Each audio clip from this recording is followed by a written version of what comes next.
안녕하세요. 정신과 의사 윤닥입니다. 오늘은 여러분들께 떨지 않는 약으로 잘 알려진 인대놀에 대해서 좀 알려드리려고 하는데요. 이제 많은 분들께서 발표가 불안할 때나 긴장될 때 인대놀이라는 약을 주변 정신건강의학과에서 쉽게 처방을 받아서 복용하시고 좀 덜 떨릴 수 있지 않을까 또는 긴장하지 않을 수 있지 않을까라는 생각으로 약을 찾으시곤 하는 것 같습니다. 그러면 이 인대놀이라는 약이 어떤 약이고 과연 이 발표의 불안감, 그러니까 무대 공포증을 없애는데 또는 줄이는데 얼마나 도움이 되는지 정확하게 이해하시고 가도록 하실게요. 일단 긴장되고 떨리는 순간에는 우리가 자율신경계 중에서 교감신경계라는 부분이 활성화되어서 가슴이 두근거리거나 아니면 호흡이 가빠지거나 손발이 찌릿찌릿하거나 저리거나 하는 증상들이 생기는데요. 이때 우리 몸의 호르몬에 아드레날린이라는 물질이 분비되어서 여러 가지 신체적 장기에 이제 작용을 하게 됩니다. 수용체와 결합을 하게 되는데요. 특히 이 인대놀이라는 약은 이 아드레날린이 결합하는, 심장에 결합하는 부분들을 조금 줄여서 심장 박동을 천천히 뛰게 만들어가지고 이제 좀 내가 긴장되지 않는구나, 조금 내가 떨리지 않는구나 라는 것을 경험하게 해주는 약이라고 볼 수 있습니다. 사실 이 약은 원래는 혈압약이에요. 원래 혈압약인데 소량으로 이제 복용했을 때 이런 심장 박동에 가슴 두근거림을 조금 천천히 만드는 부분들이 효과적인 것들이 이제 인정이 되어서 말표 불안이나 무대 공포증에서 사용되고는 한다는 거죠.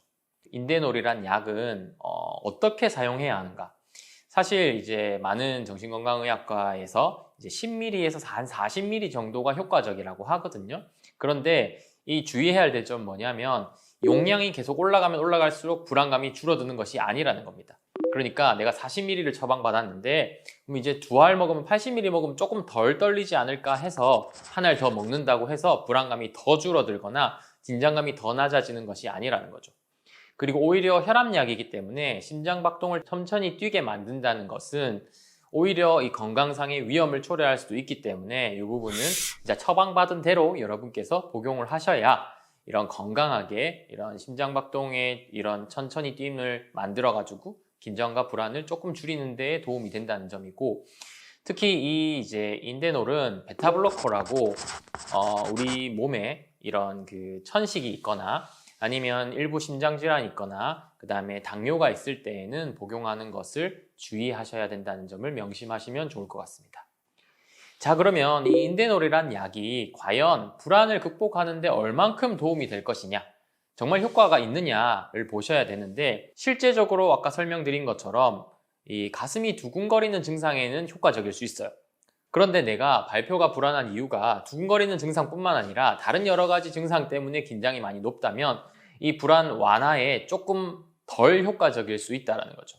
그리고 불안을 줄이거나 없애는 약이 아니기 때문에, 다만 이 신체적인 불안 증상을 줄이는 약이기 때문에 이 만병통치약이 아니고 근본적인 해결책이 아니라는 것을 명심하셔야 됩니다. 그리고 정상적인 불안이 있을 때는 효과가 없을 수 있어요. 그리고 많이 복용한다고 불안이 감소하는 게 아니라고 말씀드렸죠.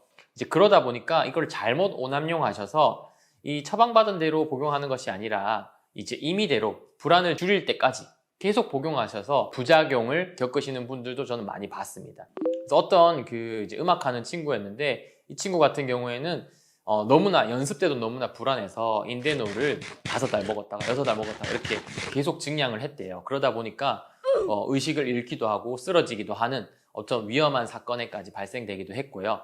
그리고 이 부작용이 꼭 그런 것만 있는 것이 아니라 되게 다양하게 많이 있을 수 있습니다. 흔히 발생할 수 있는 부작용으로는 저혈압이나 그 다음에 오심, 그리고 설사, 그 다음에 손발에 찌릿찌릿한 증상들이 나타날 수도 있고요. 여러 가지 부작용들이 들 수가 있는데, 가장 많이들 호소하시는 것들이 집중력이나 수행 능력이 오히려 떨어졌다라고 말씀들을 많이 하세요. 이거는 여키스도슨 법칙에 따르면 긴장과 불안이 과도하게 많아도 수행 능력이 떨어지는데, 반대로 긴장과 불안이 너무 줄어도 수행 능력이 떨어지거든요. 그래서 꼭 인대놀을 복용한다는 것이 무조건적으로 이런 긴장과 불안을 적절하게 만드는 것이 아니기 때문에 오히려 수행 능력이 떨어질 수 있다는 거죠. 그래서 어떤 분들은 뭔가 라면이 푹 퍼진 느낌이었다, 집중과 각성이 되지 않았다, 그래서 오히려 떨리진 않았는데 잘하지는 못했다. 이런 얘기들을 많이 하시기 때문에 꼭 자신에게 맞게 적절한 용량을 일시적으로 복용하셔야 효과를 얻을 수 있다는 점을 상기시켜 드리고 싶습니다. 그러면 이 인대놀이 효과적일까? 아니면 이 발표 불안을 극복하는 인지행동 치료가 효과적일까에 대해서 많은 분들이 질문을 많이 하세요. 저는 그렇게 말씀을 많이 드립니다. 인대놀도 때때로는 매우 도움이 되기도 하고 효과적이기도 해요. 그런데 만약에 여러분께서 발표가 내가 평생 한 번 아니면 두 번, 몇 번 안 할 것 같아. 난 그때만 해결하고 싶다면은 인대놀을 찾거나 도움을 받는 것도 많이 도움이 될 것 같습니다.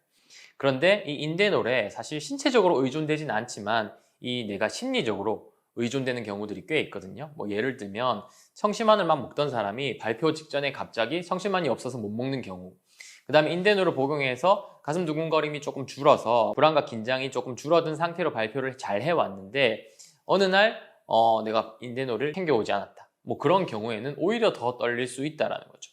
그렇기 때문에 이런 심리적 의존의 가능성도 있는 거고요. 그래서 여러분들이 계속 발표를 많이 해야 된다, 또는 무대에 올라갈 일들이 많다 하신다면은 이 생각을 바꾸는 인지행동 치료를 통해서 불안을 직접적으로 조절하시는 편이 이 인대놀에서 조금 자유로워질 수 있는 길이 아닐까 싶습니다. 그래서 여러분들께서 명심해야 될 점은 뭐냐면 무대에서 안 떨리는 것과 발표를 잘하는 것은 다르다는 점이에요. 나는 긴장하지 않으면, 나는 떨리지 않으면 다 해결될 것 같아요 라고 생각들을 많이 하십니다. 그렇지만 이 인대놀이란 약으로 긴장과 불안을 일시적으로 낮춘다고 해서 수행 능력이 무조건적으로 상승하는 것이 아닐 수 있고, 반대로 긴장과 불안을 느낀다고 해서 수행 능력이 안 좋은 것도 아니고 오히려 더 좋을 수도 있다는 것인 거죠. 좋은 발표, 그 다음에 어떻게 보면 여러분들이 바라는 완벽한 발표로 나가기 위해서는 발표 연습, 그런 발표 기회를 적극적으로 습득해서 연습을 하시는 것들이 중요하고, 그리고 불안이나 이런 긴장감을 적극적으로 조절해 보려는 의지가 필요하다고 말씀드릴 수 있습니다. 자, 결국은 이 불안은 세 가지 요소가 있는데요. 인지적 불안, 행동적 불안, 신체적 불안이 있어요. 무대 공포증이나 발표 불안의 경우에는 가슴 두근거림 같은 경우에 신체적 불안에 해당되겠죠. 그러니까 인대놀이라는 것은 신체적 불안을 조금 경감해주는 역할을 하게 됩니다. 그런데 결국 가장 중요한 것은 여러분들이 불안을 마주할 때 내가 어떤 생각을 하느냐, 내가 어떤 방식으로 이 청중들과 무대를 인식하느냐, 이 인지적 불안이 가장 중요한 부분이기 때문에 꼭 적극적으로 인지행동 치료를 통해서 불안감을 조절하시는 것이 도움이 될 수 있다고 말씀드리고 싶습니다. 자, 요약하면 여러분들 인대놀이란 약은 매우 도움이 되기도 하고 여러분들의 긴장감을 줄여주는데 효과적이기도 합니다. 그렇지만 여러분들의 발표 능력이나 발표 실력, 그 다음에 불안감을 조절하는 힘을 기르기 위해서는 인대놀 없이도 직접적으로 부딪혀보고 이 생각을 바꾸어 불안을 조절해보는 연습을 하는 것이 도움이 된다고 말씀드리고 싶습니다.